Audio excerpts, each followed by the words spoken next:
전주한 영국 대사관 직원의 박근혜 해외 순방 의전 소회.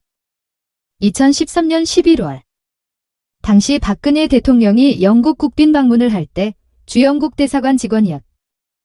당시 나의 업무는 히드로 공항에서 내려진 대통령 개인 짐 포함된 수화물 이 힐튼 호텔로 잘 도착했는지, 그 짐들이 빠짐없이 잘 대통령 숙소에 전달되었는지를 체크하는 일이었다.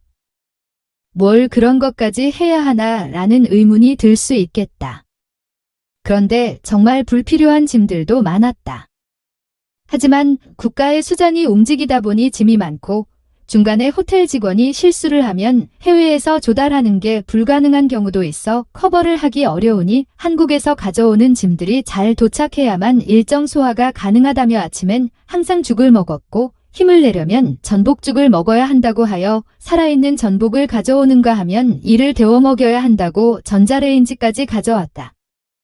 호텔 직원이 왜 런던 힐튼, 그것도 스위트룸에 전자레인지가 필요하냐고 물었는데 정말 난감했던 기억이 있다. 이외에도 많다. 입국 전 청와대는 랑카스터 호텔 화장실 사진을 찍어 보내달라는 요구를 대사관을 통해 요청한 바 있고, 화장을 하기 위해 미용 실용 의자가 있어야 하는데 호텔에 있는 건 등받이가 너무 높아 교체를 원하다고 하여 시가 250파운드 한화로 당시 40만원 가량 되는 의자를 구매해 사용했다.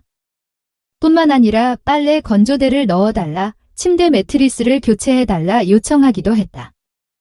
호텔 측에서 거절했지만 광고 촬영할 때 쓰는 조명도 필요하다 하여 구매했고, 잠을 잘 땐 공기의 질, 온도와 습도가 정확히 맞아야 숙면을 취한다며 공기청정기와 가습기도 구매했다. 놀랍게도 이 모든 건 대통령이 호텔에 머무는 딱 20시간을 위해 사용되었고 이후 폐기 처분됐다. 당시 혈세가 얼마나 허투루 쓰였는지 얘기하자면 하루를 꼬박 채워도 모자란 정도다. 그런데 기자들이 이걸 몰랐느냐? 아니, 다 알고 있었다. 이미 소문에 소문이 퍼져 대통령이 오기 전부터 어떤 일들이 있었는지, 청와대가 얼마나 터무니없는 요구를 했었는지, 어떻게 일이 진행됐는지 다 알고 있었다. 하지만 당시엔 아무도 입도 뻥긋하지 않았다. 되려 패션 외교니 어쩌니 하며 칭찬 일색, 추후에 관련 내용으로 칼럼이 실리긴 했다. 박근혜 대통령이 탄핵 직전 끈 다 떨어졌을 때, 최순실 게이트로 촛불 집회로 나라가 난리가 났을 때도 우손 공손히 모으고 박근혜 앞에서 절절 매던 기자들이 아직도 눈에 선하다.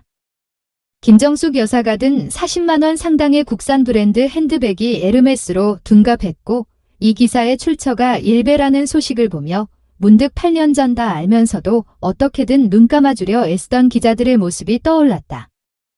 우리 언론이 어쩌다 이 지경이 되었는지 어안이 벙벙하고 말문이 막혀 한동안 멍하니 하늘만 보고 있었다.